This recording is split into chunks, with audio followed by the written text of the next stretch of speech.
내년에 2025년에 광복 80년이라고 합니다. 근데 우리나라가 광복이 됐나요? 미국이 전시 작전권을 가지고 있고 일본군까지 끌어들여서 북한에 있는 우리 동포들과 전쟁을 하겠다, 죽이겠다고 1년 300일을 지금 같이 훈련하고 있습니다. 우리가 100년, 130년 전에 이야기했던 척양척외는 여전히 우리에게 숙제로 남아 있습니다. 미국은 그 외교 비밀 문서를 30년이 지나면 해제하는데요. 그 비밀 해제된 내용을 가지고 책을 우리나라에서 한국 관련한 자료들을 모아서 책을 내신 분들이 있습니다. 그 책들을 보면 미국이 한반도에서 가장 금기로 삼는 단어가 하나 있습니다. 혹시 여러분들 그거 짐작되시나요? 미국이 금기로 삼는 단어, 민족이라는 단어입니다. 민족이라는 단어가 한반도에서 이렇게 성하면 미국은 반드시 그것을 꺾어버립니다. 완전히 뿌리를 뽑아버리죠. 예를 들어서 아까 우리 노태구 선생님이 몇 차례 얘기하셨던 대로 가자 북으로 오라 남으로 이 땅인 이 땅인데 오도 가도 못하느냐 하고 민족 얘기가 나왔을 때 미국은 어떻게 대처했는가? 그 다음 해 5.16이 일어났죠.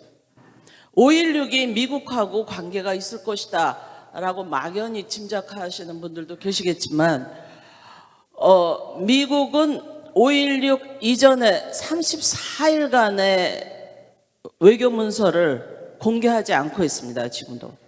그리고 앨런 덜러스라고 하는 미국의 CIA 국장이 CIA 창설부터 오랫동안 국장을 했던 사람인데요.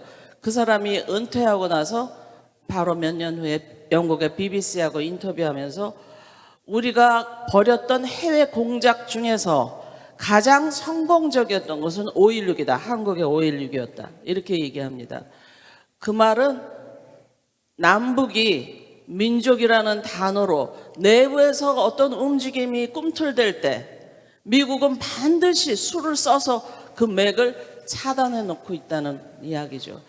그게 바로 지금 휴전 후에 71년까지 우리가 계속 정전 상태에 있으면서 미국은 핵폭탄을 터진 일본하고 몇 년 만에 손잡았을까요?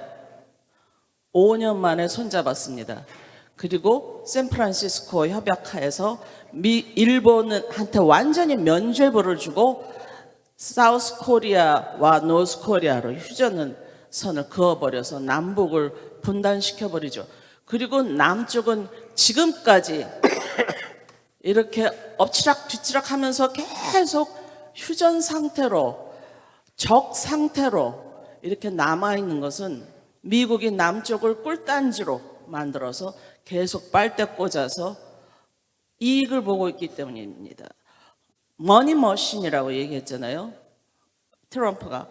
남쪽은 무기 시장이면서 동시에 마음대로 땅을 사용할 수 있는 권리를 가지고 있습니다. 그게 한미동맹에 나와 있는 이야기들이죠. 우리는 한미동맹이라고 하는 것을 성역과 금기 속에 가둬두고 국힘당은 말할 것도 없고 민주당조차도 한미동맹에 대해서 이의를 제기하지 못합니다.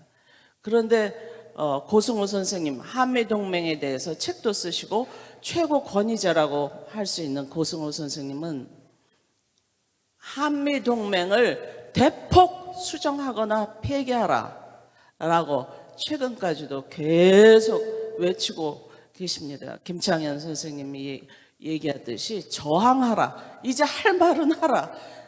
내년이 광복 80년이라고 하는데 우리는 여전히 미국의 식민지로 살고 있습니다. 식민지로 살고 있는 이야기들. 자, 그 다음 화면으로 이렇게 넘어가나요? 네. 남은 분단 살포 금지라고 하는 노력들이 몇 번씩 있었어요. 72년도 박정희 때 뭐 미국의 정책이 바뀌니까 남쪽도 편할 수밖에 없었는데, 그래서 박정희 때, 노태우 때, 노무현 때 뭐 이렇게 그런 노력을 했었죠. 2020년에 대북 전단 금지법을 만들었습니다. 그런데 20년에 다시 헌법재판소는 위헌 판결을, 그 전단 보내는 것이 옳다고 판단한 건 아니에요. 다만 그게 과잉 금지, 표현의 자유를 지나치게 제한한다. 뭐 그래서 위헌 판결을 냈을 뿐이죠. 그러나 윤정부는 그것을 기화로 통일부에서까지 돈을 대줍니다. 대북 전단에. 박상학이 대북 전단 살표의 대표 주자로 이렇게 우리한테 알려졌는데요. 2004년부터 살포를 시작했다고 합니다. 2007년에는 공급 유형으로 퇴출되기도 했지만 2008년에는 부시를 만나고 미국의 박상학을 지원하기 시작합니다. 이때 2008년에 유명한 사진이 있어요. 부시가 박상학을 껴안고 찍은 사진입니다. 박상학은 뭐 그렇게 이제 그걸 유포했었는데, N라고 하는 것은 미국의 CIA가 주도해서 만든 단체입니다. 그 단체가 2023년에는 59억을 지원했습니다. 올해는 국정원, KCIA라고 볼 수 있는 국정원이 그들에게 돈을 대준 것이 이재강 의원의 감사에 걸렸죠. 올해는 통일부에서 지원을 합니다. 그 명목은 인권을 얘기하면서 그들에게 돈을 지원하죠. 파주, 김포, 강화 등에서 삐라를 보내고, 그러니까 지금 북에서 이제 북은 먼저 공격하는 적이 거의 없습니다. 남북 관계에서. 그래서 대응 차원에서 똥풍선을 보내고 있는 거죠. 그러니까 이쪽에서 방송을 시작했고 북도 대응 차원에서 방송을 또 시작하게 됐죠. 그러니까 지금 여기 접경 지역의 주민도 와 계시지만 죽어나는 것은 접경 지역 주민들뿐만 아니라 사실은 그들이 미국이 지원하는 이유가 뭐겠습니까? 긴장을 계속 고조시켜서, 전쟁의 위험을 계속 고조시켜서 무기 팔아먹고 내정 간섭, 자기네들이 좀 마음대로 남북을 좌지우지하겠다는 거죠. 관계를.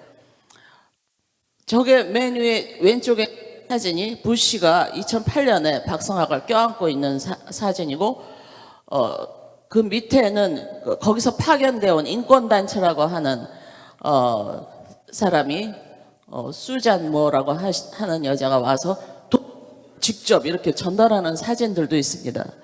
그리고 그 옆에가 박상학이 뿌리는 전단의 내용입니다. 노무현 대통령 위에 있는 야한 옷을 입고 있는 여자가 이설주죠. 네. 그래서 설주의 사랑 이래가지고 북에 뿌리는데, 이게 북의 인권하고 무슨 관계가 있습니까? 그리고 작년에 무기 18조 원어치 팔아먹었죠. 윤석열한테. 지금 저 그림은 페이스북에서 제가 다운받은 건데요. 무기 판 놈, 그 다음에 가운데 있는 큰 개가 일본 개, 앞쪽에 쫄랑쫄랑 맨 앞에 있는 놈이 윤석열입니다. 무기를 사죠. 거기다가 우크라이나에 무기가 부족하니까 폭탄을 우회 지원 요청했습니다. 미국이. 그래서 유럽 전체 국가가 지원한 폭탄보다 더 많은 폭탄을 윤석열이가 우크라이나에 지원했어요. 벌써. 그거 하면서 미국에서 도청을 했죠. 국무회의 하는 거 도청했죠. 도청한 것에 대해서도 남쪽 정부에서는 It's okay. 문제 삼지 않습니다. 왜? 우리는 미국 식민지니까 그렇습니다. 자, 빠르게 진행할게요. 풍선 비용 궁금해서 아까도 물어보시던데요. 이게 개당 12만 원인데 탈북단체들은 150만 원으로 뻥튀기 해서 생계수단으로 삼고 있다. 라고 하고, 그래서 뭐 몇십 개의 단체들이 이 짓을 하고 있다고 합니다. 남풍 부는 계절에 해야 남에서 북으로 넘어갈 거 아닙니까?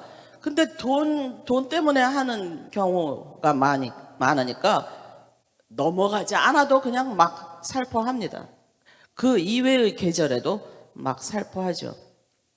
그런데 이게 현재 있는 법 가지고도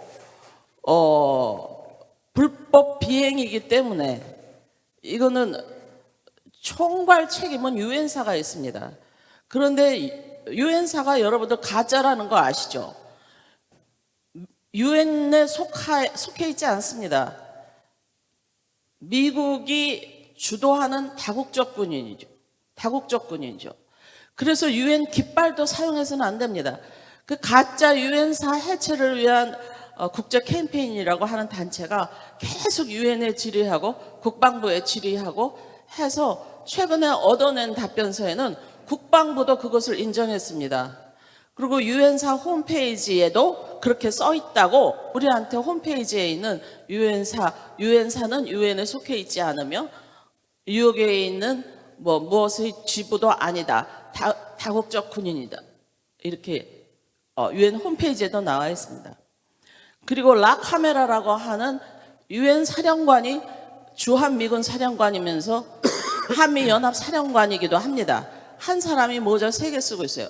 그리고 미국 정부에서 국무부에서 상원의 인준을 받아서 유엔 사령관, 주한미군 사령관, 한미연합 사령관을 인준합니다. 유엔 사령관을 유엔 근처에도 가지 않아요. 거기서 돈도 받지 않고 보고 의무도 없습니다.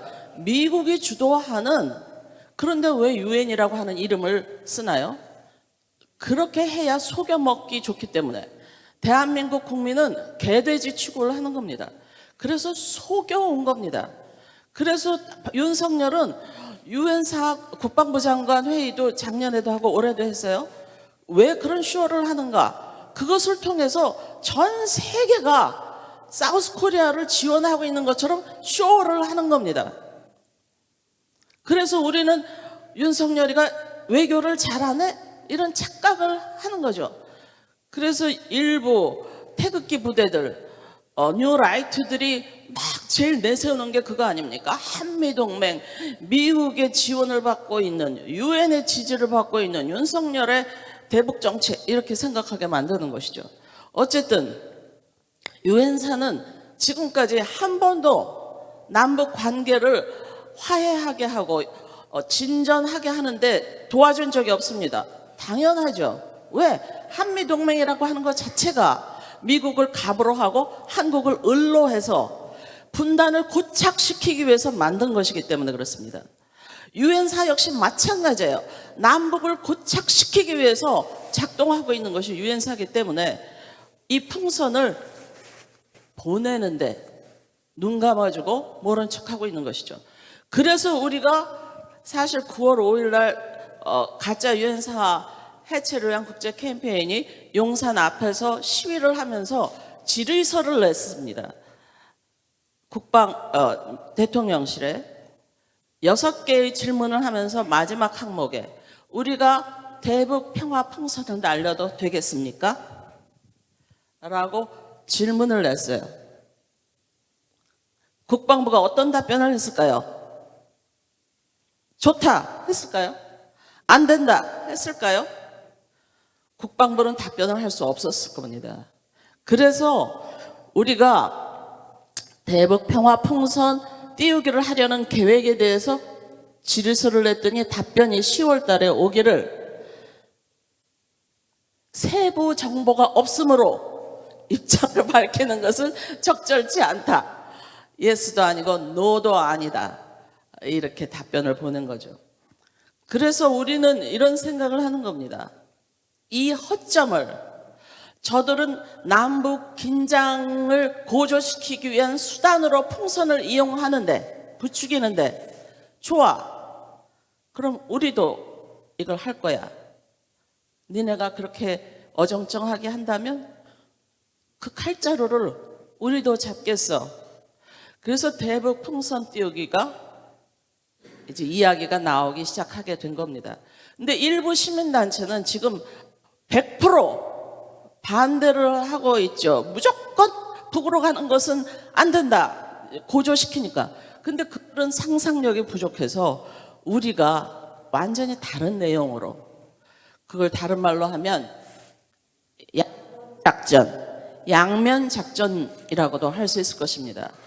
탈북자들이 벌이는 윤 정부가 벌이는 미국이 지지하는 그런 풍선이 아니라 그것은 반대하고, 한쪽에서는 우리가 평화의 메시지를 담은 시민들이 주도하는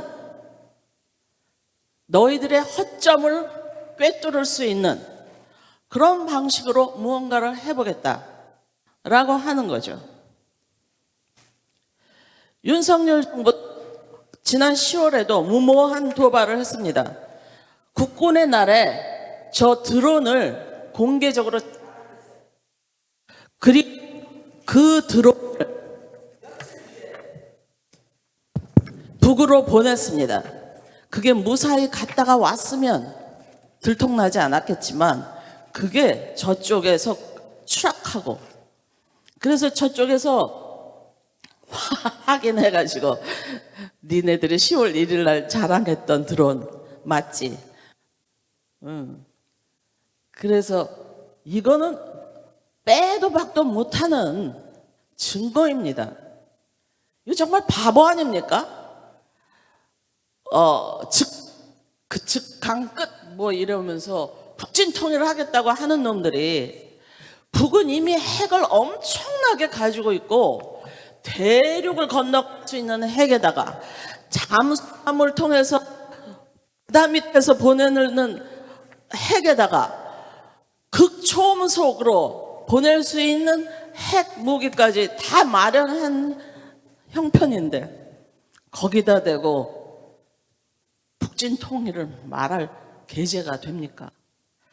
남쪽은 하여튼 여러 가지로 대통령이 바보라는 건 다 알지만 국방부 장관도 바보, 외교부 장관, 통일부 장관, 국정원장 다 바보들이 지금 탑에 앉아 있어요.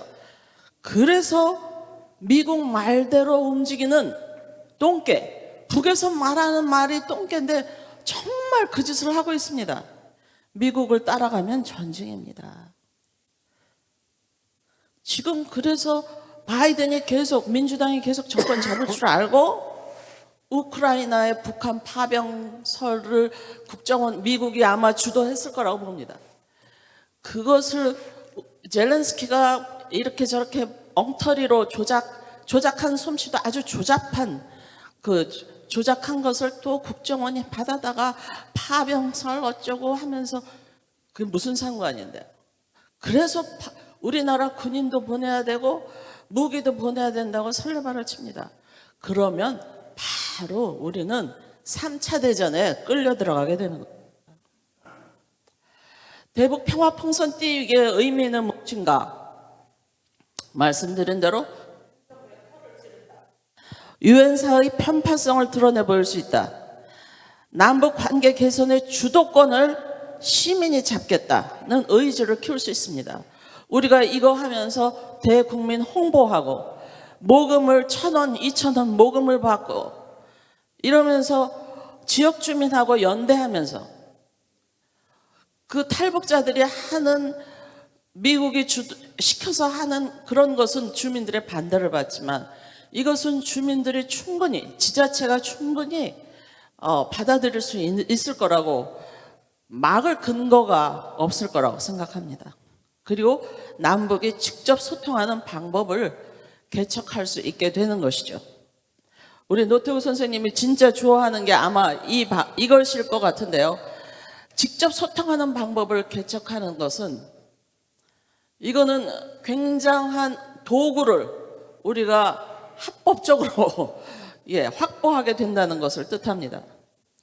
합법적이라는 것은 현행법으로는 불법이지만 정부가 지금 하고 있으니까, 정부가 부추기고 있으니까 그렇게 나갈 수 있다. 거울요법, 반면요법, 거울치료 뭐 이렇게 볼 수 있죠.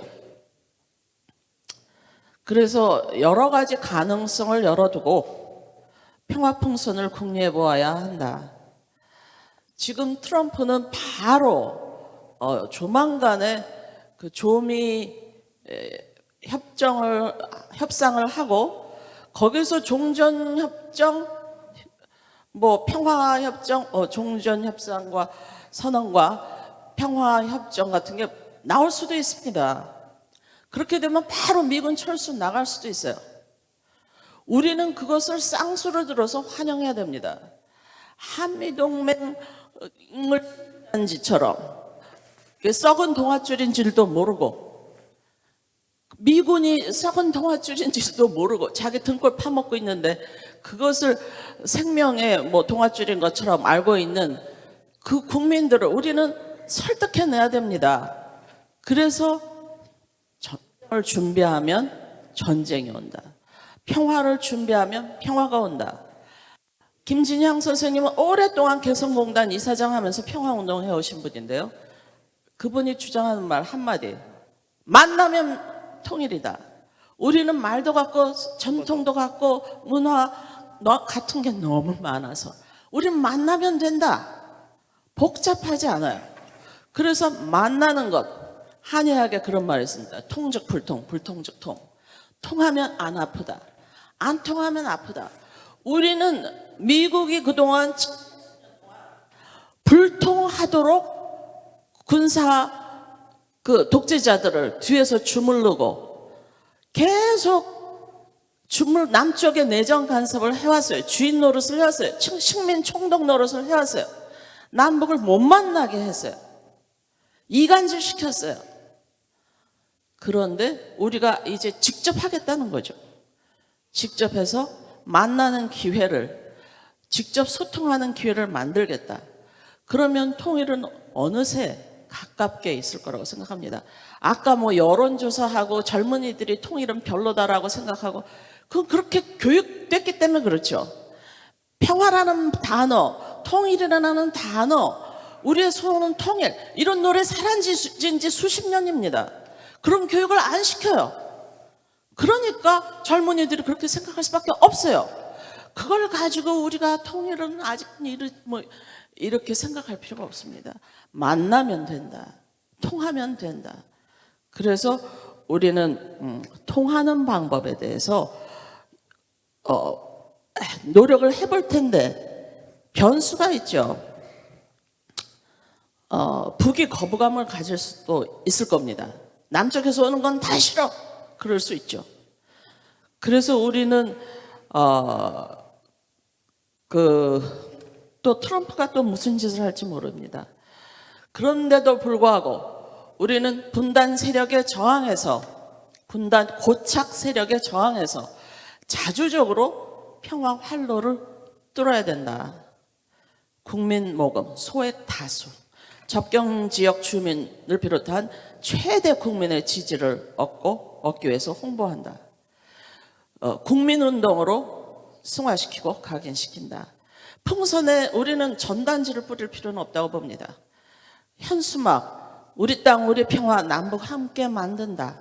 평화로 가는 길에 남북 함께 어깨동무하자. 그리고 우리 해월 선생님이 말씀하신 거 있지 않습니까? 도대체 개벽 세상이 언제 옵니까? 라고 제자들이 물었을 때 먼 데 산이 거머쥐고 길에 비단이 깔리고 만국과 통상하고 만국의 병마, 군대가 다 나가면 그때 개벽 세상이 올 것이다 라고 말씀하셨습니다. 그런 해월의 말씀을 현수막으로 캘리그라피로 현장에서 써서 보내도 좋을 것입니다. 그래서 한국민, 재외동포, 해외 평화활동가들 이렇게 우리가 애를 쓰면 좋은 결과가 나오지 않을까요? 적합한 시기는 남풍 불 때가 4월에서 9월 좋습니다. 서풍 불 때는 횡단 발송이 가능합니다. 그 백령도쯤에서 이렇게 휴전선 내버려. 왜냐하면 이거는 법적으로 여러 가지를 비켜갈 수 있기 때문에 이것도 생각해 볼 수 있습니다. 평택에서 유엔사를 향해서도 할 수 있겠다. 그런데 그런 군사시설 보호법 같은 게 있으니까 뭐 일단 방법은 여러 가지 생각해 볼 수 있을 겁니다. 관련법은 군사기지, 군사보호법, 병청전협정, 외법, 뭐 여러 가지 법이 많아요. 무슨 가스 안전법, 항공법 뭐 이렇게 많이 있지만 지금 현재 하고 있으니까 저들이 하고 있으니까 우리 못할 게 없. 네, 제가 이제 이게 마지막 장인데요. 국가보안법 같은 거 이게 지금 한미동맹에 대해서 성역과 금기로 여기고 있는 것은 국회 안에 민주당 안에서도 꽉 차 있습니다. 국가보안법 폐지 말도 못 꺼낸다고 그래요. 그래서 한미동맹 말도 못 꺼내게 한다는 거예요. 야, 우리가 민주당, 진보당, 조혁당 압박해야 합니다. 그래서 관계법을 폐지하고 조선민주주의공화국을 적대시하는 이런 법들 폐지하고 주한미군의 단계적 철수 아니면 급격한 철수 이런 거 다 예고하면서 그런 것들에 대해서 불안해하지 않도록 우리가 시민들이 이런 것들을 준비하고 있어야 되죠. 그리고 지금 현재는 군사 자주권이 전혀 없습니다. 만약에 독도를 일본이 무력으로 치고 들어오면 고스란히 뺏기게 됩니다. 왜? 한미 방위조약에 독도는 포함되어 있잖아요. 우리가 일본하고 싸울 수 있어요? 못 싸워요. 작전권이 없으니까. 그래서 우리한테는 지금 자주권이 전혀 없는 노예 식민지 상태이기 때문에 한미동맹을 수정하거나 폐지하고 한국 중립화 방안을 채택하든지 해서 한국의 자주성을 가진 중심국, 한국 중립화라고 그러면 또 거부감을 갖는 사람들이 많은데 이 중립이라고 하는 것은 우리가 중심에 서겠다는 그런 얘기입니다. 그래서 군사동맹 맺지 않아, 군사기지 주지 않아, 뭐 이런 선언 같은 것들이죠. 그래서 그렇게 되도록 국회를 견인하면서 트럼프가 얼마 전에 유세하면서 머니머신이라고 그랬어요. 한국의 누구도 이런 것에 대해서 지금 각 대학에서 논문들이 나오지만 미국의 이런 발언에 대해서 얘기하는 지식인들을 못 봤습니다. 아까도 말씀하셨지만 they do nothing without our approval. 우리 허락 없이는 아무 짓도 못해. 이런 것이 미국 정가에 사우스 코리아에 대한 인식이 박혀 있는 한 될 게 없죠. 그래서 우리는 저항해야 됩니다. 반미라고 하는 말, 탈미라고 하는 말 이런 걸 두려워하지 말아야 되죠. 네, 이상입니다. 앞에서 발표해 주신 선생님께서 평화 띄우기 말씀을 하셨고 그 의의나 생각이나 뭐 지향은 충분히 공감을 합니다만 저는 결론적으로 그건 해서는 안 된다 생각을 합니다. 그 이유를 말씀드리면 뭐 일단 현행법은 상당히 많이 위반이 되고 있죠. 물론 이제 말씀하신 것처럼 필요에 따라서 불복종 운동도 필요합니다. 저도 동의합니다. 그러나 불복종 운동이 할 경우에는 여론의 전폭적인 지지를 받을 보편성을 가져야 됩니다. 진보 운동이 새로운 사회를 나가는 방향에서 지금의 변혁을 꿈꾸는 것이라면 도덕적, 윤리적 우위는 절대적으로 필요합니다. 다수의 현행법을 어기면서 하는 불복종 운동도 그런 부분에서 깊은 고민이 필요한 것이고요.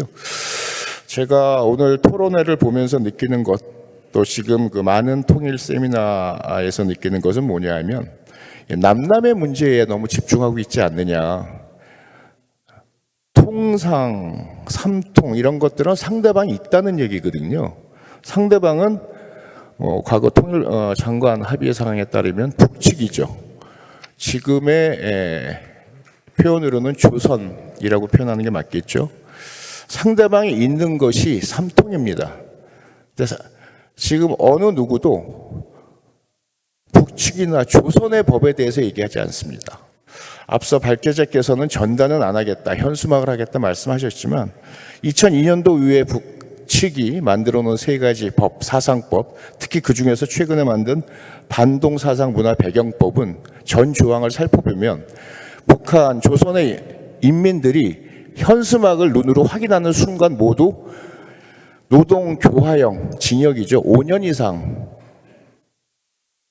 범법자가 될 수 있는 조문으로 구성이 되어 있습니다. 전단이 떨어지면 전단을 발견하는 순간부터 그분은 최소 3년 이상의 노동교화형에 처해져야 됩니다. 그것이 전달되는 순간 물건이든 비물질이건 5년 이상의 교화형에 처해져야 됩니다.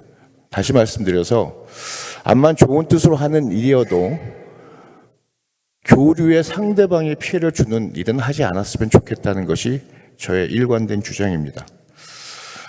그리고 사실 삼통이라는 가치는 변함없이 계속되는 태제일 거라고 생각을 합니다만 문재인 정권까지의 삼통의 시대는 끝났다라고 감히 말씀드릴 수가 있습니다. 근데 끝난 이유가 저들의 잘못이 아니라 우리의 잘못이죠. 거기에 외사를 개입한다 하더라도 마찬가지입니다. 운전자론을 잘못도 충분히 발휘하지 못한 것이죠. 북측 관계자를 만나보면 변함없이 하는 말들이 있습니다. 니네가 먼저 배신한 거 아니냐. 통상 대표적인 상징이 개성공단이었습니다. 열지 못하고 있습니다. 통행, 금강산 관광 못하고 있습니다. 지금 금강산 관광은 별도의 독립체산제인 법인이 생겨서 중국의 국영여행사로 넘어가 있습니다. 관광객 보직권이. 통신, 대표적인 사례가 나왔죠. 통일TV 불법적으로 폐지됐습니다. 사업 허가권도 사라졌습니다. 정권을 욕하기 이전에 그 정권을 추동 견해하지 못한 통일 세력이나 시민단체에 대해서도 조선 정부는, 조선 인민은 불신하고 있는 것입니다. 즉 신뢰를 잃었습니다. 따라서 남북 관계는 완벽하게 단절되어 있습니다. 하지만 우리한테 필요한 것은 패러다임의 전환, 코페르니쿠스 발상의 전환일 것 같습니다. 현재 통일운동권의, 평화운동권의 큰 방향은 두 가지로 알고 있습니다. 평화공존체제를 구축하자라는 기존의 남북 교류 중심의 운동이 있다라면 미국을 극복하지 않으면 평화도 통일도 없다라는 남북관계 개선의 걸림돌 제거 투쟁에 좀 더 무게중심을 두는 운동이 있을 것입니다. 어느 쪽도 저는 상관이 없다고 생각합니다. 목표가 같기 때문에 방법론의 차이지. 하지만 운동의 결이 달라도 그 목표는, 그리고 가장 현 단계 과제는 북측, 조선 정부의 신뢰관계가 회복되지 않는 한은 어떠한 노력도 방안도 의미가 없다라고 저는 생각을 합니다. 그래서 내적으로는 민간 교류의 안전적인 시스템을 구축해야 된다. 이건 아까 얘기했던 법제적인 문제도 있을 것이고 또 단체 내부적인 여러 가지 그 시스템의 문제도 있겠지만 하여튼 본질적으로 민간 교류의 안정적인 시스템을 구축해야 되고, 사실 오늘 토론회에서 제가 유일하게 동의한 부분은 디아스포라 관련 방안은 대단히 유효한 방안이다. 실제 제가 사할린에서 국립국악원을 설득해서 북한의 예술단에 합동 공연을 했습니다. 북측 정부에서, 조선 정부에서 우리가 직접 개입하기 어려우니 고통련, 고려인 쪽의 친북단체이죠. 고통련을 게이트로 해서 좀 접근을 하는 형태를 취해달라. 그렇게 해서 성사시켰습니다. 여러분 아시는 분 계실지 모르겠지만 2008년도에 뉴욕빌 공연을 했습니다. 그 당시에 저도 기획자였습니다. 뉴욕빌 공연할 때 북측 정부가 행정적인 부분에서 이렇게 제안을 합니다. 우리가 직접 나서기 어려우니 유엔 대사, 주미 북한 대사를 통해서 미국 국무부와 연결시켜서 일을 풀어주면 좋겠다. 그렇게 해서 성사된 것이 뉴욕빌 공연입니다. 디아스포라 제3세계를 통한 그 조선과의 끊임없는 통상은 대단히 유효한 전략이고, 실제 좀 이따 설명을 드리겠지만 삼통 지금 하고 있습니다. 절단 난 거 아닙니다. 설명드리겠습니다. 그래서 현재 조선의 소통창구는 5개 정도가 있습니다. 북경과 심양에 공간이 나가 있습니다. 삼통 중에서 소통이 있죠. 지금 조금 더 많은 현장 경험가들과 북측에 신뢰받고 있는 나름의 전문가들 위챗으로 소통하고 있습니다. 실시간으로. 위챗이라는 앱을 통해서 SNS로 거의 당일로 필요하면 소통하고 있습니다. 소통 끊어지지 않았습니다. 조국통일국 활동하고 있습니다. 외무성 산하이죠. 지금 통전부가 넘어간 것이 조국통일국이죠. 조선예류교류협회 문화성이죠. 제가 만나는 파트너 중에 하나입니다. 지금 언제라도 만날 수 있습니다. 위챗을 통해서 일정 잡고 약속된 장소를 만나고 있습니다. 소통하고 있습니다. 그리고 지금 유일하게 지금 기존 조직 중에서 없애지 않고 있는 조선아시아 태평양 평화위원회, 실제 뉴욕빌 공연을 했을 때 북측의 실문 조직이었습니다. 그 다음에 가장 활발하게 움직이는 것이 해외 동포들이죠. 디아스포라 교류. 그걸 담당하는 해외 동포 원의회가 상당히 많은 활동을 하고 있습니다. 그런 부분에서 아직 삼통은 유지가 되고 있고, 다만 우리가 인식의 전환을 좀 하고 새로운 접근 방법을 모색할 필요가 있다고 말씀드리겠습니다. 그렇다면 동민회에서는 기존의 삼통 실현을 앞서한 좀 이런 표현이 거칠지만 구태 삼통이 아니라 네오, 다시 시작하는 그러한 삼통 시대에 대해서 고민을 해야 되지 않겠느냐 저는 말씀을 드립니다. 그랬을 때 전제는 신뢰 회복이 우선이겠죠. 그러려면 가장 큰 전제는 조선 정부에 대한, 조선 사회에 대한 이해가 필요합니다. 제가 항시 안타깝게 느끼는 부분, 제가 현장에서 지금 24년차 경력자인데 존엄사수, 아실 겁니다. 백두혈통은 건드리면 안 되죠. 국위제고, 북측의 정부 기관들은 대체로 독립재산제를 합니다. 그래서 중앙정부랑 단위 사업체가 경영적 수입을 나누고 있죠. 그러한 그들의 시스템을 인정을 해주고 거기에 맞춰줘야 됩니다. 국익수의 원칙, 이게 가장 중요한데요.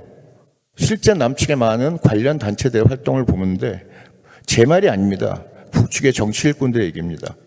국익수호에 대해서 이해를 잘 못하는 것 같다. 조선민주주의 인민공화국의 국익수호가 무엇인지 잘 모르는 것 같다는 얘기를 많이 합니다. 이분은 깊이 숙고해야 될 내용인 것 같습니다. 그래서 조선식 사회주의 이해를 전제로 해야 될 것 같고요. 한미적 교류의 다변화가 필요합니다. 제가 삼통에 대해서 인적 교류가 안 된다라고 말씀하실 때 내가 직접 만나지 못하니까 인적 교류가 안 된다라고 얘기를 한다고 저는 느끼고 있습니다. 근데 최근에 북측에서 조선정부에서 큰 물 난리가 났었죠. 우리로 표현하면 홍수죠. 제3자를 통해서 아까 말씀하셨던 디아스포를 통해서 지금 인도적 지원이 이루어지고 있습니다. 근데 왜 안 이루어지나? 동민의 이름으로 해야 되니까. 동민의 사업으로 공개해야 되니까. 할 수 없죠. 저는 굳이 그럴 필요가 없다. 그것만 아니면 통상 하고 있습니다. 인적 교류 사실 제3국가에서 계속 만나고 있습니다. 저도 그렇지만. 그랬을 때 아까 앞서서 한번 토론자께서 말씀하신 것 같은데 재동포 조직과의 연계에 관심을 좀 둬야 된다 말씀드리고요. 실제 많은 재동포 조직이 있죠. 유엔 국제기구와 연대 충분히 가능합니다. 그 다음에 여기 적혀있는 조선친선협회인가 그 유럽의 단체인데 해외 친목단체와의 연대 사업도 필요하다. 실제 이것이 제가 그동안의 많은 직접 사업이나 간접 사업 경험에 의해서도 북측이 상당히 우호적입니다. 이 부분에서는. 그리고 좀 구체적인 방안으로 말씀을 드리면 동민의 기준에서 제가 생각해 본 것들입니다. 기획자로서. 공동주제 개발이 좀 필요하다. 대표적인 게 남북이 공통으로 할 수 있는 게 역사적 배경이 있어야겠죠. 독도, 변함없는 공동의 주제입니다. 위안부 문제, 변함없는 공동의 주제입니다. 저는 그런 부분에서 지금 조선학교, 아까 디아스포라 영역이 있지만 제1 조선학교를 세계 기록유산 등재 캠페인을 시작한다라면 이미 그 한국 정부에서는 우토로 땅을 사는데 60억 정도 지원한 사례도 있었죠. 남북 정부와 남북의 인민과 국민이 함께 할 수 있는 사업이다. 이런 공동의 사업들, 북이 거부할 수 없는, 북도 수용할 수 있는 그러한 주제로 사업을 해야 된다 말씀드리고 싶고요. 얼마 전에도 이것 때문에 토론을 했지만 비물질 문화재, 우리로 보면 무형문화재죠. 조선식 표현이 비물질 문화재인데 이게 지금 북측의 민족유산보호 지도국 산하에서 제3세계 지원이 어마어마하게 이루어집니다. 스페인의 왕가, 왕실재단부터 해서 서독재단부터 해서 이 부분에 있어서는 지금 조선 정부도 상당히 긍정적이고 너그럽습니다. 이런 여러 사업을 하는 데 있어서 사실 그 재정적 안받침이 중요한데 아시다시피 통일부의 남북협력기금 쓰기 무지하게 어렵죠. 쓴다 한들 정산을 지금 수출입은행에서 하고 있는 한 정산이 더 어려워서 쓰고 싶은 마음이 사라질 겁니다. 한 번만 써봐도. 그래서 자체적으로 통일기금 조성하는 게 좀 필요하다. 가장 가슴 아프게 느끼는 거는 지금 조선일보에서 만들었던 그 통일기금 어마어마한 재원 때문에 여러 가지 사업을 하는데 돈이 있어 가능하거든요. 근데 그 사업의 내용이 그렇게 통일적이지 않다라고 저는 판단을 하고 있습니다. 그만한 역량을 가지고 있는 통일기금, 통일과 평화에 대한 재원 조성이 좀 전 단체적으로, 전 국민적으로 있었으면 좋겠다는 것이 제가 오늘 이 자리에 비어서 하나의 방안으로 제안을 드리겠습니다. 이 정도로 토론을 마치겠습니다. 바로 여러분들이 지금 이 장소는요, 이게 백범 김구 선생님께서 귀국을 해가지고 하신 말씀이 귀국 보고대회를 바로 이 장소에서 했어요. 천도교가 없었다면 3.1 운동은 없었다. 3.1 운동이 없었다면 임시정부도 없었다. 임시정부가 없는 대한민국은 없다. 이런 이야기를 바로 이 자리에서 했습니다. 오늘 남북의 정권은 다 이런 정신에 기초해서 그 후에 생겨난 정치체제고 정부 정권이다. 이 점을 우리가 유의하면서 우리 스스로 미국을 향해서 이렇게 이제는 저항할 수 있는, 우리 삼통실은 한다고 하는데 이런 그 인도주의, 우리가 동포주의의 이런 규범을 이야기할 수 있는 지도자가 없었다 이 말이야. 그런 대통령이 없었다 이거예요. 철학이 있었는가 모르겠지만 용기가 없든지 사명감이 없든지 아무튼 무의로 끝나는 이 현실을 두고 삼통실을 이야기하는데 이걸 제대로 우리가 이런 그 세계 동포주의 또 우리가 민족 자기일주의 시각을 해서 이야기를 하는데 이걸 반대할 수 있나요? 저는 반대할 수 없다고 생각합니다. 미국이 아니라 어떤 우리가 제국주의 이런 그 슈퍼파워가 있다 하더라도 저는 그렇게 이야기할 수 있는 지도자가 지금은 나와야 되는데 그런 지도자가 없었기 때문에 지금 80년을 향해서 분단 냉전 체제가 계속되고 있다. 그래서 이제는 북을 향해서도 미국을 향해서도 우리가 이렇게 분단 체제에 앉아서는 안 된다. 그 이야기를 분명히 하고 한편 북에 대해서도 저는 이야기해야 된다고 생각합니다. 제가 오늘 동민회 상임위장을 2년 전에 맡아서 바로 삼통실에 들어가니까 저를 아주 그 친북적인 그런 시각에서 저를 봤는데 제가 아까 노정선 교수님이 조금 언급을 했는데 북한 외교관을 북경에서 5시간 회동을 하면서 2시간 자기들이 먼저 통일전선 전략을 이야기했어요. 우리 삼통실은 평화통일 이야기하니까 나머지 2시간을 제가 삼통실이라는 방안에 대해서 이야기를 했습니다.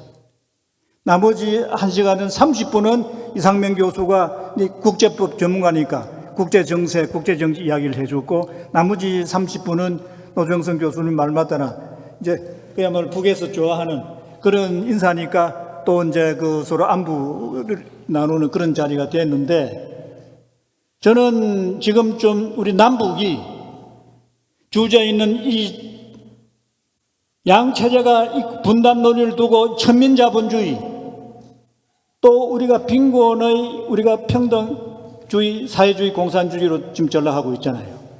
그래서 우리가 어떻게 하든지 삼통실현을 왜 중국도 하는데 우리는 왜 못해?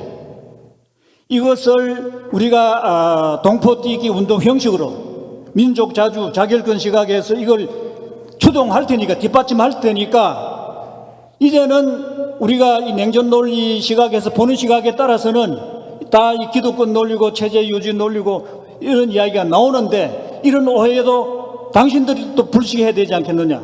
당신들이 약속을 하고 실천하면 우리 남해가 남은 그만큼 민주주의 공화제 형식이 되어 있기 때문에, 지금 우리가 지금 보세요. 뭐 반미 또 반유엔사, 지금 윤석열 타도 탄핵 이런 이야기까지, 우리가 이런 그 자유로운 분위기가 있기 때문에 이 이야기를 우리가 할 테니까, 북도 우리 제대로 되는 공산주의 제대로 한번 하라 그랬어요. 이상공산주의.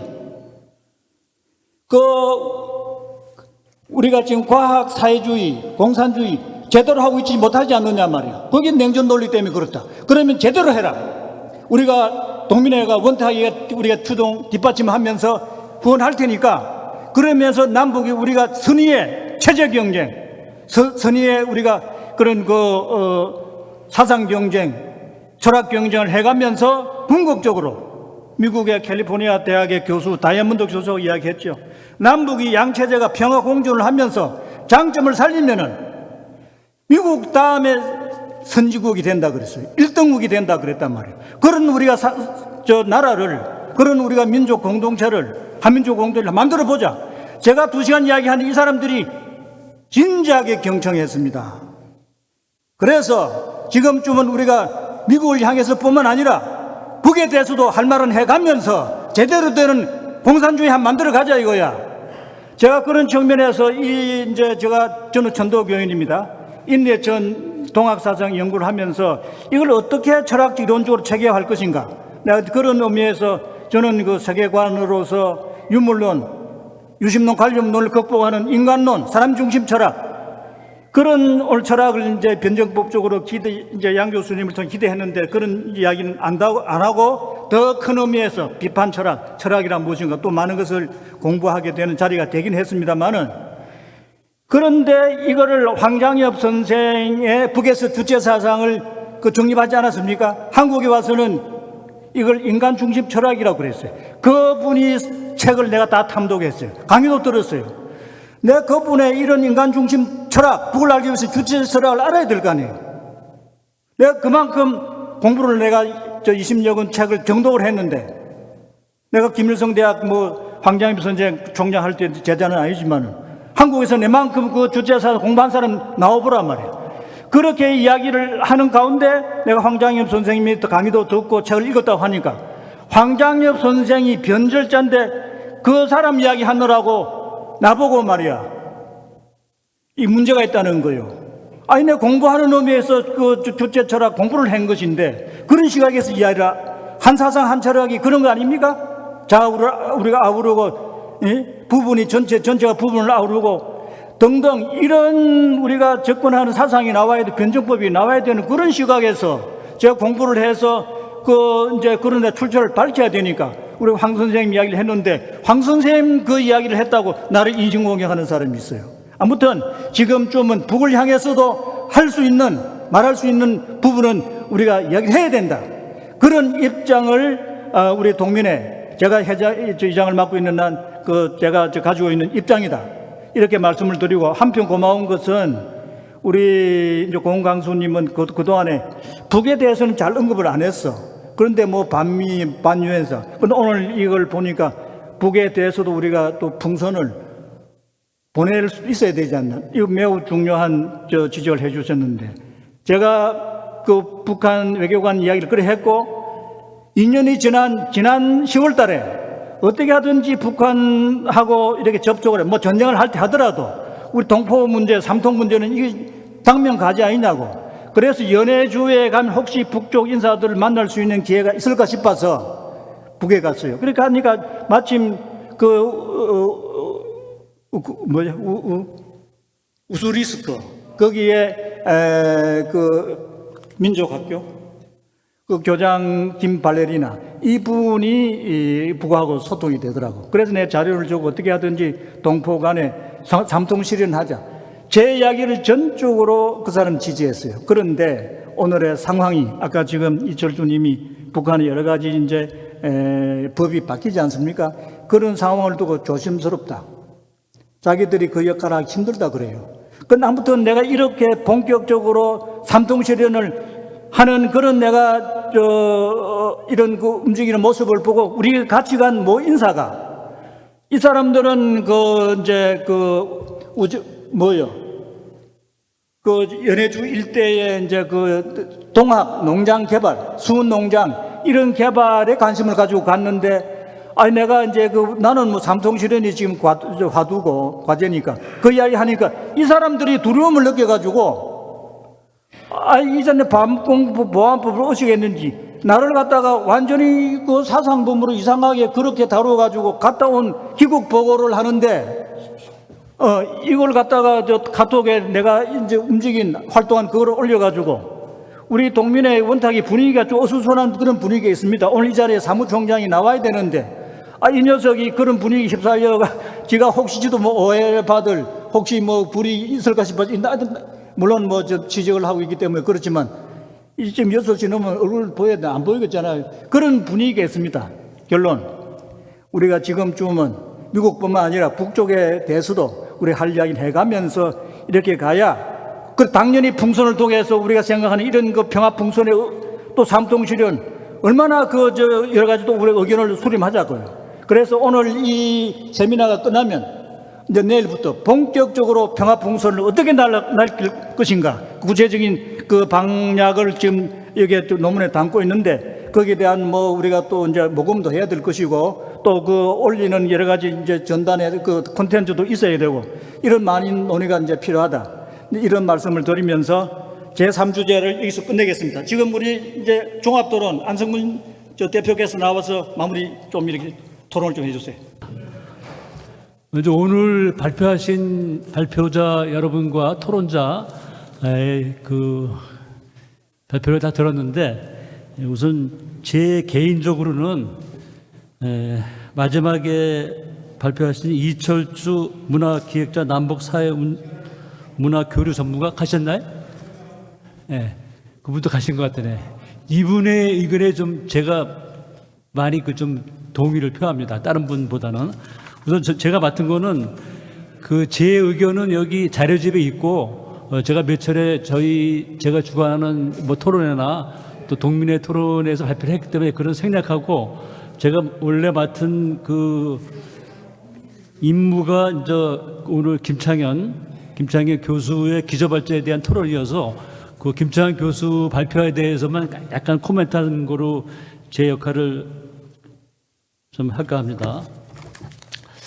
우선 제가 오늘 토론에 앉아 있으면서 우리 한상석 우리 선생님이 뉴스에 트럼프가 김정은 회담을 검토한다 이런 뉴스가 나왔다는 얘기를 들어서 오늘 우리 토론회에서는 정말로 반가운 뉴스다. 이것이 잘 될지 안 될지는 모르겠지만 그런 생각이 듭니다. 그리고 토론에 앞서서 조금 말씀드리고 싶은 것은 김창현 교수께서 지금 우크라이나하고 러시아 전쟁에 북한군이 파견된 것처럼 말씀을 하셨는데 그건 확인된 게 아닙니다. 그러니까 파견이 될 수도 있고 안 될 수도 있다. 그건 확인된 것이 아니니까 이것은 그것을 전제로 파견된 것을 전제로 토론을 해서는 안 된다는 점을 먼저 지적을 드리고 싶습니다.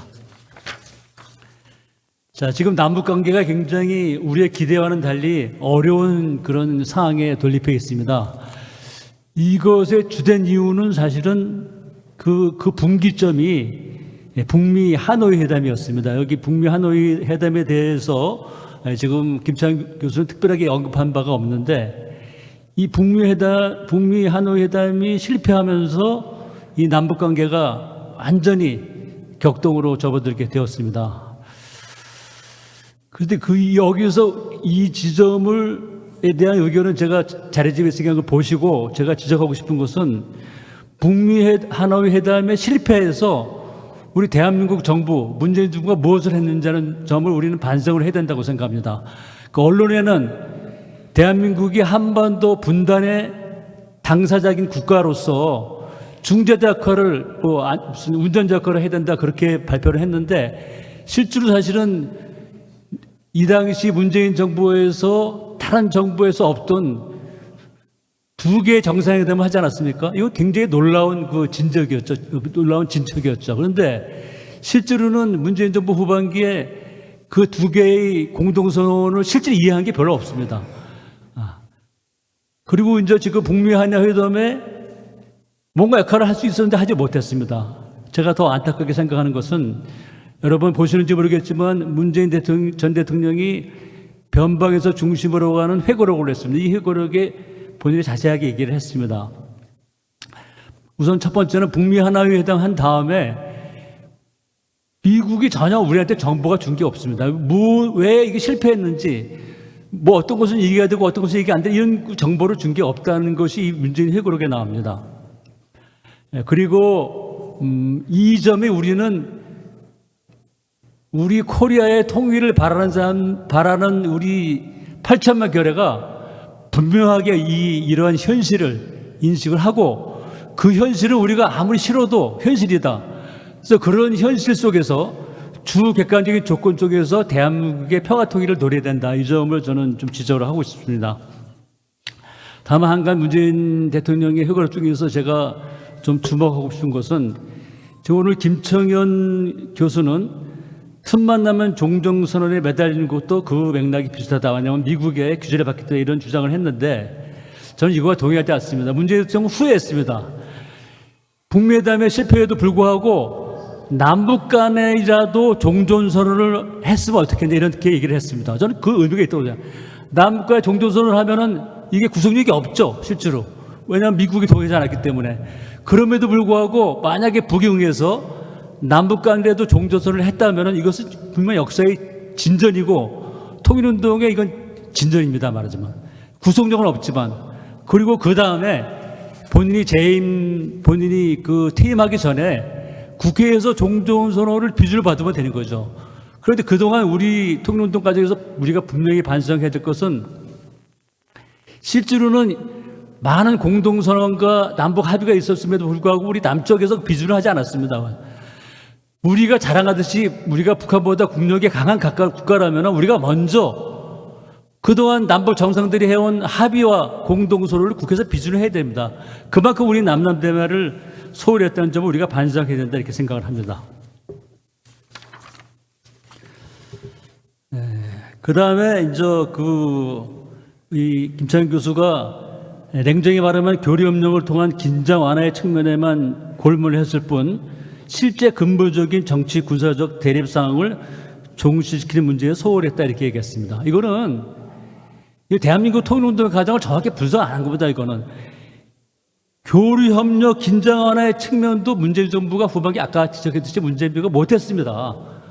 그 대표적으로 북이 김정은 위원장이 신년 기자회견에서 요구했던 개성공단, 금강산 이거 조건 없이 재개하겠다. 이 두 가지 중에 한 가지만 말하자면 우리 대한민국 정부가 추진했다면은 지금 남북과 이렇게 되지 않습니다.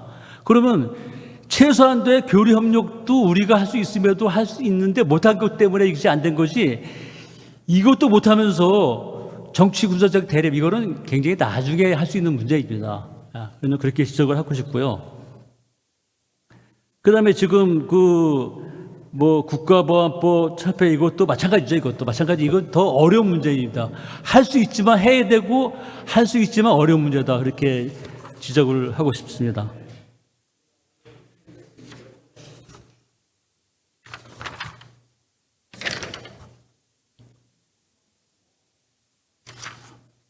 그 다음에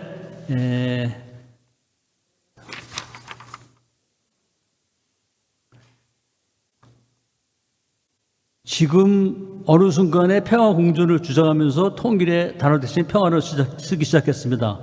심지어 평화가 시작되면 그것이 곧 통일이라는 주장까지 나오게 되었는데 이런 지적을 하셨는데 지금 남북한의 지금 여러 가지 조건 속에서 평화라는 말과 통일이라는 말에 대해서 우리가 개념 규정을 잘 해야 된다고 생각합니다. 이렇게 평화를 쓰면은 통일을 지향하지 않는 것처럼 해석하는 것은 잘못된 겁니다. 지금 우선 우리가 인정해야 될 게 지금 북에서 남북 관계를 적대적인 관계로 규정했습니다. 이거 우리 동의하기 어렵죠. 그러나 동의는 하기 어려워도 북한의 그런 결정에 대해서 우리 이해를 해야 된다고 생각합니다. 북한이 오죽했으면은 이 남북 관계를 적대적인 관계로 돌렸겠느냐. 그럼 우리의 잘못도 있습니다. 북한의 불력한 잘못이죠. 그러면 북이 헌법도 바꿔가면서 이렇게 한 그 상태를 우리가 아무리 평화나 통일 주장해도 그 쉽지 않습니다. 그러나 이런 상황에서는 북이 그렇게 우리가 동의할 수 없지만은 이해를 할 수밖에 없는 그런 북의 통일 노선의 변화에 대해서 우리가 할 수 있는 것은 평화밖에 없습니다. 평화를 구축하는 것이 평화로 머무른다는 것이 아니라 통일로 가는 지름길이다. 이렇게 이해를 해야 된다고 생각합니다. 이 와중에 문재인 정부에서 비서실장을 했던 임종석 씨가 임종석 전 의원이 광주에서 그 소위 9.19 평화선언 기념 행사를 하면서 이제는 당분간 20년 동안은 통일을 하지 말고 뭐 이런 발표를 했습니다. 이거 이렇게 얘기할 수 있습니까? 책임 있는 그 정부의 요직을 거친 사람이 남북의 평화와 통일은 하고 안 하는 것은 이 남북의 8천만 결의가 결정하는 겁니다. 북한의 지도자, 남한의 책임 있는 역할을 했던 사람들이 통일을 하지 말자 이렇게 결정할 권한이 없습니다. 남북의 평화와 통일은 8천만 결의가 원하는 것입니다. 좀 시간이 걸린다 하더라도 잘못된 판단이죠. 그래서 그런 그 흐름이 지금 우리 남북 관계를 앞당기는 것이 아니라 오히려 방해하는 것이다 이렇게 저는 생각합니다.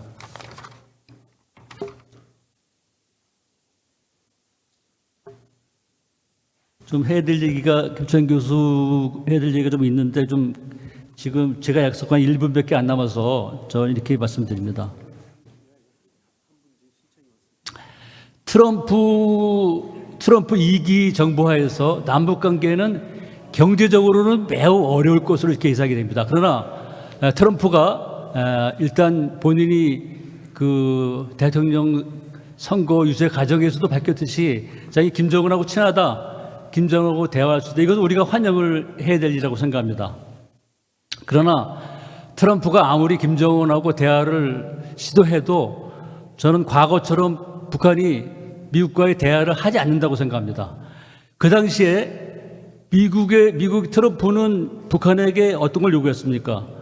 북핵 포기를 하고 회고기를 하는데 CVID 완전하고 검증 가능하고 돌이킬 수 없는 그런 해체를 하라 이렇게 요구했습니다. 저는 반대라고 생각합니다.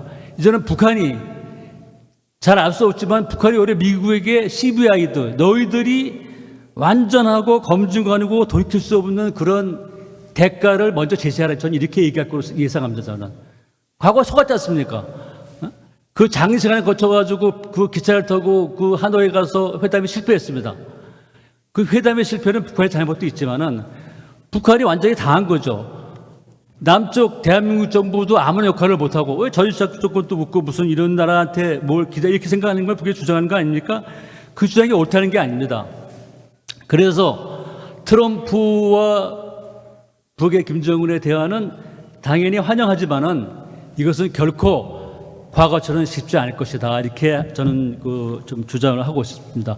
그렇다고 해서 그 회담이 성사되기를 저희도 기대를 해야죠. 기대를 해야 되고 우리가 역할을 해야 되는데 더군다나 지금 윤석열 정부의 통일 정책은 이 북한하고 전혀 대화할 수 없는 그런 통일 정책을 발표했기 때문에 이거는 과거에 남한을 배제하고 북미 간의 대화만 되는 이런 현상이 철저하게 우리가 고립되고 우리하고는 대화하지 않는다. 그런 그 상황이 지금 현재 펼쳐지고 있습니다. 그래서 우선은 제가 결론적으로 말씀드리고 싶은 것은 우리의 통일운동은 매우 우리가 처해 있는 주객관적인 조건을 정확하게 판단해서 과학적으로 통일운동을 전개해야 된다. 두 번째는 그동안 우리가 해왔던 남북 간의 모든 정상 간의 합의와 공동선언을 우리 먼저 우리 먼저 국회에서 비준시키고 이것의 필요성을 온 국민에게 각성시키고 그런 그 공감대를 확성시키는 그런 확대시키는 그런 일을 통일운동이 해야 된다 이렇게 생각합니다. 그리고 말하자면 이 남북의 화해 협력 그리고 평화 통일을 추진하는 그런 권력을 하루빨리 만드는데 우리가 힘을 모으는 것이 또 하나의 유력한 평화 통일이 된다 이렇게 생각합니다. 이상으로 제 말씀 마치겠습니다. 고맙습니다. 저는 중국 북경에서 변호사로 일하는 김홍택이라고 부릅니다. 이 한국의 다음이나 네이버 인터넷 들어가서 중국 김홍택이라면 저를 검색할 수 있습니다. 오늘 이렇게 우리 여기 존경하는 저 김삼열 회장님을 따라서 여기 와서 이런 강의를 들으니 확실히 감개무량합니다. 여기 와서 제일 인상 있는 거는 우리 민족성과 우리 민족의 사상을 가지고 있는 분들이 아직도 살아있구나 하는 생각이 들어요. 제가 한국에 와서 여러 차례 이런 민족 통일에 대한 이런 행사에 참가했는데 나는 그래도 제일 큰 목회가 제일 큰가 했는데 오늘 와 보니까 이 동민회가 더 큰 것 같아요. 저 동민회 여러분들 사랑합니다. 저는 이북에 가서 이북의 고려 변호사 사무소하고 경제 개발에 대한 법률을 같이 하고 있어요. 1년에 한 100일 정도는 평양에 가 있습니다. 그래서 여기 평양에 가서 사람들이 이렇게 말하고 사실 거기서 생각하는 거하고 사실 많아요. 여기 제가 우리 민족과 나라를 위해서 2017년도에 문재인 대통령이 친서를 보내준 사람이 접니다. 2018년도 여기 지금 나오는 쌍방울 무슨 이화영이요 하는데 이화영 안부수 평양에 보내준 사람이 접니다. 저 이제는 중국으로 돌아가게 되니까 이제는 솔직한 말을 하지만은 사실은 나라와 민족을 위해서 이렇게 일을 해주려고 했는데 다 그 사람들이 자기 개인 이득을 챙기려고 이래가지고 그 사람들한테 이용당한 그런 생각이 들어요. 그래서 저는 여기 어머니가 여기 계시는데 어머니가 90 넘은 고령의 어머니가 돌아가신다 해서 급히 달아왔거든요. 달아왔다가 어머니도 기적같이 또 돌아가지 않고 이래서 이제는 제가 중국으로 돌아가야 되겠습니다. 그래 돌아가기 전에 이렇게 또 여러분을 만나니까 반갑고 사실 우리 남북 있잖아요. 소통을 잘해야 됩니다. 여기에 통행, 통신, 통상 이 다 이거 소통을 하는 게 아닙니까? 이 소통을 하기 위해서 우리도 여러 가지 방안을 지금 가고 있습니다.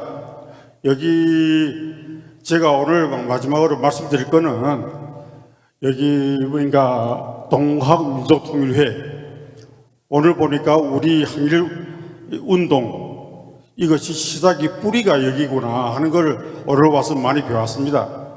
여러분들 정신을 제가 배우고 남북에 대한 일을 제가 동민회하고 한번 잘해보겠습니다.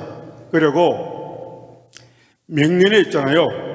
여러분들 건강하게 계시면 명년에 제가 여러분들 동민회 대표단을 제가 평양으로 초청하겠습니다. 예, 그래. 제가 이렇게 초청해가지고, 근데 제가 오늘 보니까 여기 동민회 분들이 무서워하는 게 없네. 다른 데 가서 이런 말씀 하면 네 겁이 나가지고 뭐 붙잡혀 간다 어쩐다 이래가지고 걱정인데 여러분들 말씀하는 거 보면 대담하게 난 이런 사상과 정신이 있는 사람들 좋단 말이에요. 네, 이래서 동민회 분들 제가 꼭 모시고 그리고 여기 지금 우리는 소통을 위해서 우리 뭐 한국 정부가 소통하고 무슨 단체가 소통하고 이게 어려움이 많더라고요. 통일부 허가를 받아야지 국정원에서 따라오지. 이래서 우리는 항일 투사 후손들이 먼저 소통하자. 근데 한국에는 독립 투사 후손들이 있고 중국의 조선족들이 모여 있는 사람들은 항일 투사 후손 협회란 걸 한국에서 세우려고 합니다. 거기에 담당 준비위원회 위원장이 이봉래 선생입니다. 일어나서 인사하십시오. 예, 이분이 우리 항일 투사 후손 협회의 지금 이 담당 회장입니다. 이래가지고 독립투사 후손하고 항일투사 후손, 다시 말하면 지금 전 세계에 보면 세계 정부가 있잖아요. 하나는 서울 정부, 하나는 평양 정부, 하나는 연변 정부. 이 세계 정부의 항일투사 후손들이 서로 소통하고 이래서 이 맹감은 이것으로 경제 협력을 이끌어내고 북한이 발전되는 그런 계기를 만들자 하는 게 있습니다. 이제부터 트럼프 대통령이 올라가면 5년 동안은 우리 민족이 소통하는 데 제일 좋은 계절이 될 것 같습니다. 어려운 겨울이 지나가고 새로운 봄이 올 것 같습니다. 우리 다 같이 우리 합심해 가지고 우리 저 어려운 그 뭔가 하면 우리 저 북쪽의 동포들을 행복하게 만들기 위해서 같이 노력합시다. 감사합니다. 트럼프 당선 이후 처음으로 우리 오늘 일간지 5대 신문에서 2개 신문사가 선만남 후 협상 북미 회담을 제안을 했습니다. 그래서 희망이 보이고 있습니다. 바로 이제 트럼프가 기업가 정신이 있고 북미 수교를 해서 서로 왕래를 하면 그 다음에 또한 북한의 제품이 미국에 들어가고 그러면 역으로 북한에서 오지 말라고 해도 우리 남한의 기업들이 다시 북한으로 가가지고 트럼프하고 북미 회담이 잘 되고 협상을 한다면은 최저 관세로 북한의 제품들이 미국에 수출된다면은 우리 말 그대로 우리 대한민국은 대국으로 나갈 수 있습니다. 네, 이상입니다. 감사합니다.